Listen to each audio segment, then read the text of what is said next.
everyone, and welcome back to Liz Sews and the next video in my Disney in the Bedroom series. This month we're working on Ariel, and in the last video I started putting together the cups here. I really enjoyed putting together these cups, and I liked the challenge of figuring out how to do that shell base with the sort of sheer upper cup bra to there. Now there is lots of layers in here. I think we're looking at 2 layers of bra tulle, lining, foam, and satin, so quite thick, but I am happy how this turned out. So today we're going to go ahead and finish up this bra and then work on the bottoms for Ariel. First step in finishing up the bra is we got to connect all of the band pieces together, so the bridge to the side frames and the back band pieces to this one continuous piece. Okay, now with the band done, we can go ahead and insert our cups into the piece here. So even though I'm using a Black Beauty modified cup for the sheer and the Exquisite bra for the shell portion, I went ahead and used the Exquisite frame. Both of those patterns I have adjusted for the same wire, so it still should work regardless. So now I'm just going to go ahead and drop these cups into there and get in the underwire channeling and elastics. So I ran into a couple of snags. So these elastics I dyed up last year, and I can't remember what it is I was going to make with it, but they seemed perfect for Ariel, so that's why I went ahead and used it. But clearly I had a different bra in mind because I only dyed enough bottom band elastic to get me to here. So I need to go back in and dye some more just to do the rest of the distance. So I went ahead and got as much as I could put in. I also didn't have enough channeling for the inside. I clearly was intending to make a plunge style bra with these elastics. So I went digging through my stash and I found some Royalty, which was from Bra Builders, and it's not like the best purple match for this bra, but it's close enough and it's on the inside, so I don't really care as much that it's a contrasting purple. So I went ahead and put that in.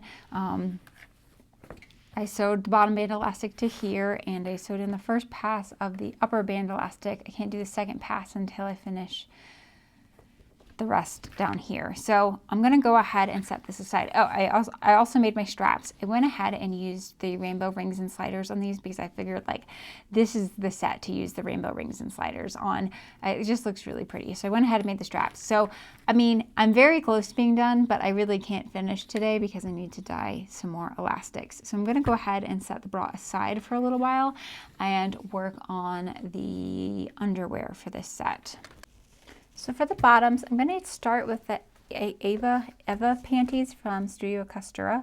I've only made these once as a pattern tester, and they didn't fit me particularly well. They weren't long enough in the rise, so I'm going to have to go ahead and alter this pattern before I can start using it. Let's look at the back first. The back rise on this guy is about 12 inches for my size. And that looks pretty close to what I need. Yeah, okay, so I think the back is fine. The front is gonna need some work. The rise on the front is about 9.5 inches. I really need it to be 11 inches. 11.5 to 11 inches. It's 9.5, 10.5. I need to add 1.5 inches. And yeah, it's fine up here, so I need to add 1.5 inches in the leg section. I'm going to draw a straight line through here. Cut this apart. And then I need to insert 1.5 inches. So I just have a piece of paper with 2 lines drawn 1.5 inches apart.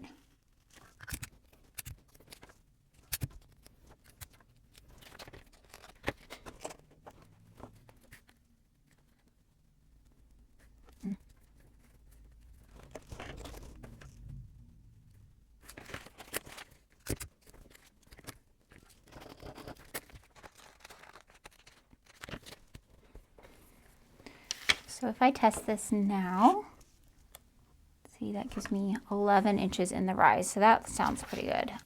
So now I have 11 inches in the front and 13 inches in the back. 11 plus 13 equals 24. My total rise is 29 inches. So 29 inches minus the 24 already accounted for. means I need my gusset to be 5 inches long. And this one comes up at 4.5. So I need to add 1/2 inch to my gusset as well. I'm going to add that sort of at the narrowest point.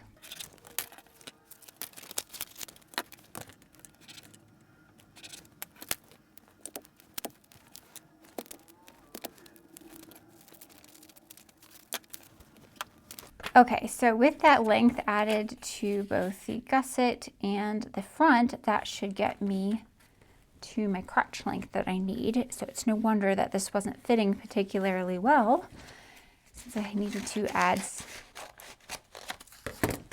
2 inches to this. Okay, because I made the change to the front in the leg hole, I'm gonna have to increase this guy as well.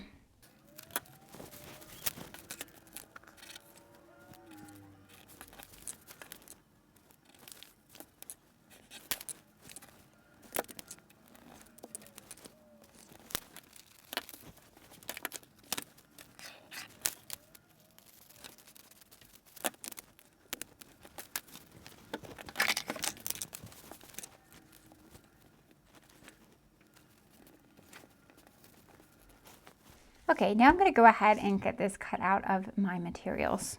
So my underwear is all cut out. I did the front and back in this sort of like teal satin, as well as the gusset, and then some cotton lining for the gusset. I was going to use lace along the leg hole edges, but then at the last minute I remembered I had this sort of like minty stretch satin as well.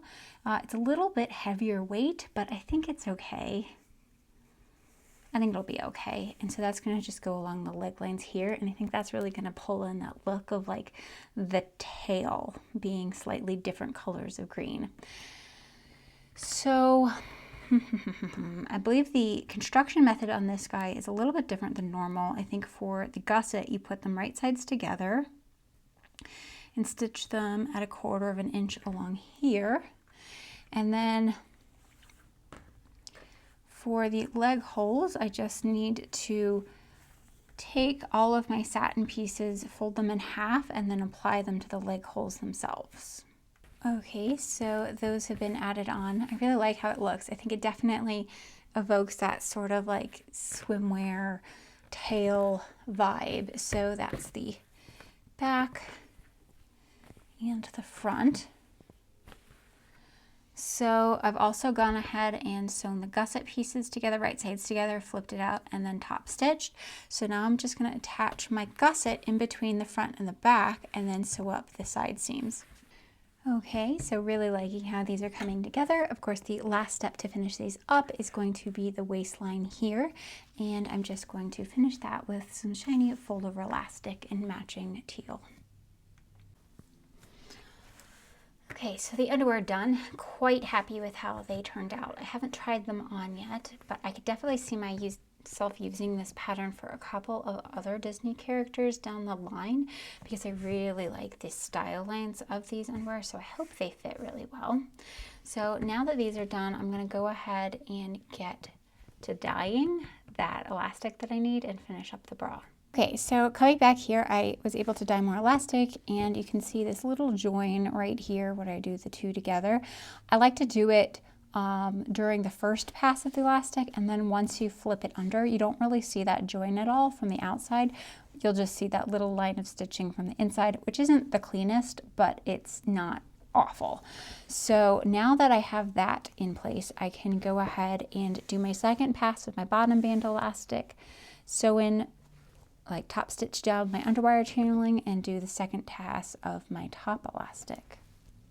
So now the bottom and top elastic in, as well as the wires, and it's really starting to take shape. You really start to see that look of the shell as it like pulls everything in. So the last thing I need to do on the bra, of course, is just the straps and the hook and eye. Very happy with how this set turned out. I think the bra looks absolutely great and just how I envisioned it, with like that shell cup and then the floating sheer. I really like how it looks. And then these bottoms, like it screams Arial. Like there's no way you could look at this and not think Arial. I mean, obviously this would be really cute just as is, but I'm gonna bump it up a little bit, and next month I'm going to be making a corset that's gonna go along with these two pieces. Hope everybody has enjoyed, and I'll see everyone next time. Take care.